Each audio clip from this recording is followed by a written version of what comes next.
Teachers are struggling to keep up with the new ways that students are cheating. AI, we know, plays a big role, and students are getting better at evading detection software. So what can be done, and what does education need to do in order to evolve? We're joined this morning by Moshe Lander, Senior Lecturer of Economics with Concordia University. Moshe, good morning. And I should say this conversation is happening now because of one that you and I had after the last time you were here. So you're not only at Concordia, you also speak at another university. What are you seeing? Well, it's nothing new. It's that some students are always looking for a way to get an edge. And so technology has lowered the cost of cheating, but it's also made it more complicated for instructors and professors to find a way to figure out who is cheating and what the appropriate penalty is.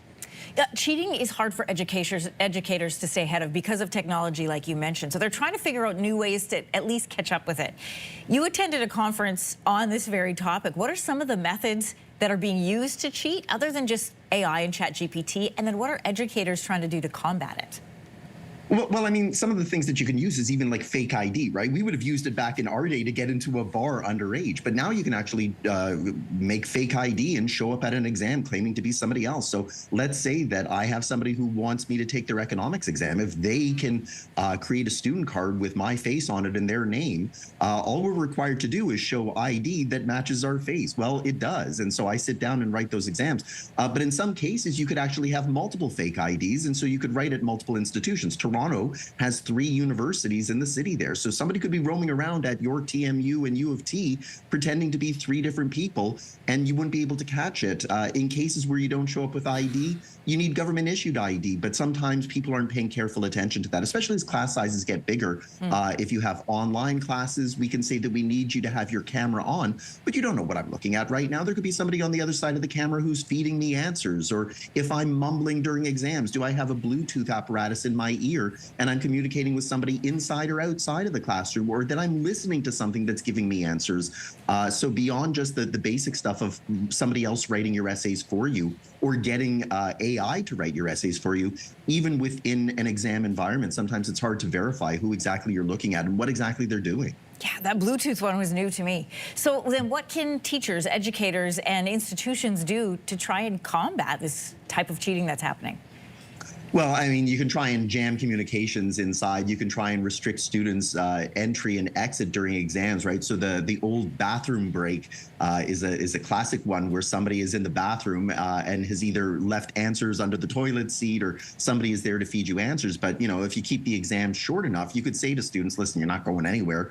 And while you're inside here, even if you have something like Bluetooth, we can jam that. You can also try and create maybe shorter exam periods where it's harder for students to try and get around the system. So if I only give you 10 minutes to give me an answer, then there's maybe not enough time for you to go look for the answer, or to look for the answer and use it in a meaningful way. So 3-hour exams gives plenty of time for silliness to go on. And in online exams during COVID, we were giving, say, 48-hour windows because of an international student body where you are in the world might matter. And so, hey, we'll give you 48 hours to get things done. But you would sometimes see that the exam grades would sneak up as the day went on because stuff was being posted online. But of course, the easiest thing is just keep exams fresh and make sure that you're constantly changing things so that students can't benefit from previous exams that have fallen onto the internet, where they can just study that rather than studying content. I have a friend who teaches out at Conestoga, and one of the methods that she uses is actually having her students, very old school, write exams out in the classroom by hand, which is something that, you know, a lot of people haven't done for very many years. Listen, overall, I mean, aside from the cheating itself, what are your bigger concerns when it comes to kids cheating, especially in post-secondary? Well, of course, we as adults will say to them that cheaters never prosper, and to some extent they don't. Like there is a moment of reckoning. So even if you manage to get through university and you get your degree, you go out into the workforce, people are going to realize you don't know what you claim to know.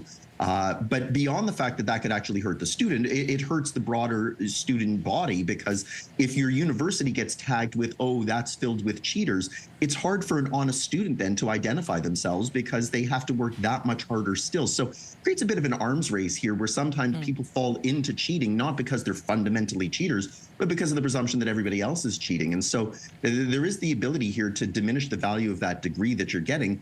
But beyond that, why are you at university? If you can get get a degree with a 60% average. That means you can get 2 out of every 5 things wrong and still be a success in life. You can't do that even at Starbucks, where if you get 2 out of 5 orders wrong, you're going to be fired by the end of the day. So, you know, it's an opportunity that if students realize that there's plenty of space to make mistakes, plenty of spaces to try and push their boundaries, there is the capacity here where, of course, university can be very enriching for people who want to treat it seriously. But if all you're there for is the piece of paper, then, of course, you're not necessarily going to have as high a threshold when it comes to ethics and morals about what you're trying to do. Educators maybe need to reinforce the idea that, look, you are free to make mistakes and your GPA doesn't really matter. When was the last time you asked your doctor where they finished in med school? We just trust that once they have their doctor labeled in front of them, they know what they're talking about. Moshe, always fascinating conversations. Thanks for joining us this morning. Anytime. If you like that video, make sure to subscribe to the Your Morning YouTube feed, where you can find all kinds of new content posted every weekday morning.